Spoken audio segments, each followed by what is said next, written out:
What's going on, everybody? It is the one, the only Q here from Retro Q Gaming, and we are going to talk about a little bit of misinformation and a little bit of correction when it comes to, we'll call it fanboy facts and fanboy misinformation, as well as we get to talk a little bit about just something that's in essence laughably bad and atrocious that it took this long. But anyway, let's get on to it. So we're going to talk PS5 here at the moment. Now, what are we talking about when it comes to the PS5? Well, it turns out right now, if you have opted in to the PS5 firmware beta OS test, I know, all over the place for names, and have been one of the, either what way you want to look at it, either unlucky or lucky selected few, well, you have now got the ability, using the latest firmware, the beta firmware that is, to enable the previously disabled NVMe slot to expand your SSD storage in the PlayStation 5. That's right, it has been almost a year now before expandable storage, proper internal expandable storage,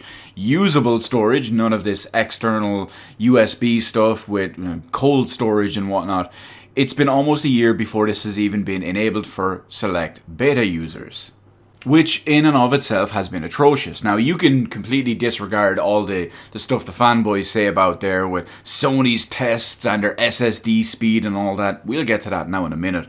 But we also do want to combat a little bit of current misinformation out there regarding the side-by-side announcements and, again, some fanboy propaganda at the same time.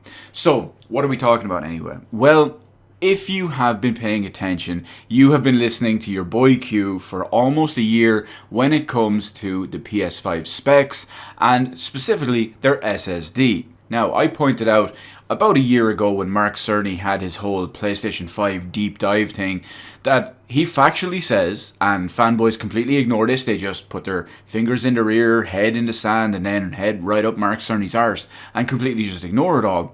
But the PlayStation 5 SSD is a standard PCIe 4.0 NVMe drive, Gen 4, using 5500 Mbps read speed. Read speed, of course, is the only important one when it comes to playing games, because it's the speed you can read all the data off, textures, etc., from the drive to display on your screen.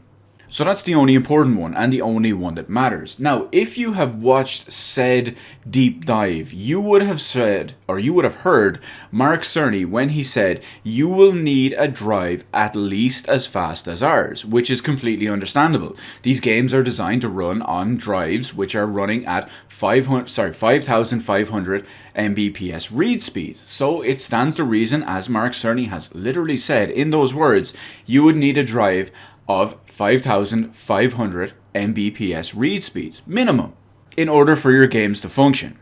And it turns out that even in this beta test, after all this time, the requirements for the expandable storage are, you guessed it, a PCIe 4.0 NVMe M.2 drive with read speeds of 5500 Mbps or above.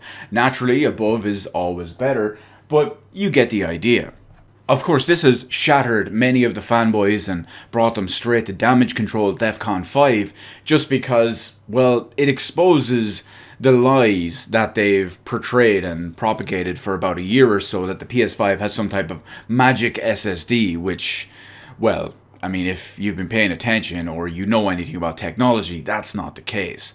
But anyway, you get the idea. So you can use any PCIe 4.0 drive with a read speed of at least 5500 Mbps. There's also one other important thing to note.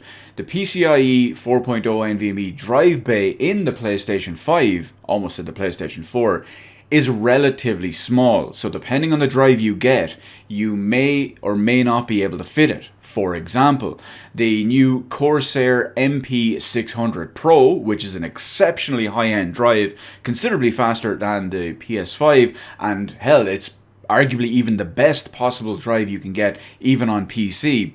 This drive is so good it requires a big, included of course, large heatsink in order to dissipate the heat.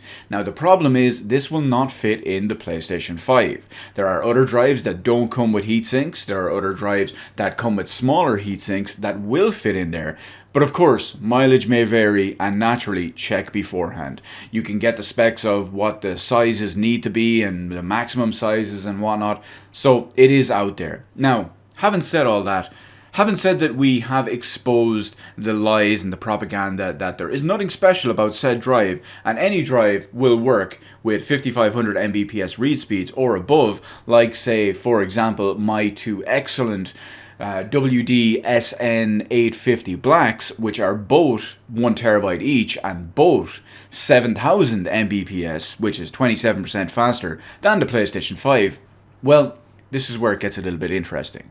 Seagate have announced some of their new Firebrand series drives that will be compatible with PlayStation 5. We also have the WD drives, which have been announced previously, which are also compatible with the PlayStation 5 and had been confirmed and announced and all on there. But many people are misreading this and misunderstanding this whole situation. These new Seagate drives are very high-end drives with the likes of roughly 7000 Mbps read speed. This is of course more than you require and more than you need to play expandable storage and PlayStation 5 stuff on those SSDs in the PS5. So, naturally, they're more high-end, they're more expensive. For example, my 1TB drives, each one of them, is running at 7000 Mbps read speed, and those drives were roughly €289 a piece, which is in around the same speed and the same price as the new Seagate Firebrand drives. My drives, of course, would work perfectly fine in the PlayStation 5, as will these new ones, because they are both of the same speed and the same price. However, because these are very, very high-end drives, even more than what's required by the PlayStation 5, they're naturally more expensive. You can get a PCIe 4.0 drive with roughly 5500 Mbps, maybe 6000 if you want to have that little bit of extra headroom, for half the price of what you can get a top-end drive for. For example, my 1TB drive, €289. You could pick up one closer and compatible with the PS5 speeds, and you would probably be looking at maybe 150, maybe even less when it comes to that. So that is something to be very, very careful of out there. Just because these drives, these 7000 Mbps drives, which are mad expensive and have mad speeds and whatnot, just because they will work doesn't mean you'll need them. And frankly, you probably won't even get any benefit from them. At least not when it comes to a console. Consoles are all about limited hardware and compromises, so yeah, you get the idea. But either way, again, just before we round out the video, it has exposed all the fanboys, it has exposed Mark Cerny, and it has exposed Sony for all of this stuff that they've tried to say. Although, I suppose, technically Mark Cerny did say that you would require a drive at least as fast as ours, 5500 Mbps. If you go back and watch the deep dive, all the fanboys point to it and say you require 7000, but they clearly didn't watch and listen to what was being said. He specifically said he expects to see drives that will saturate PCIe 4.0, which caps out around 7,000. Technically, I guess it caps out at around 8,000. It's got 4 lanes and they work at about 2,000 each, but you get the idea. I would say TLDR, but if you've made it to this point in the video, then, well, you understand everything. But we'll give it the quick Cliff Notes versions. Certain Beta OS users can now use expandable NVMe storage in the PlayStation 5. You require a PCIe Gen 4 drive with at least read speeds of 5500 Mbps or above, and not all the new drives that you see promoted are reflective of the quality and reflective of what's required for the PlayStation 5. You get the idea. Anyway, that's it. Peace out, everyone. Funnily enough, I actually have a PS5 turned on behind me right now. It is not mine. I just borrowed it for the weekend. And, well, I'm going to play one of the worst games ever, now available at 60 FPS.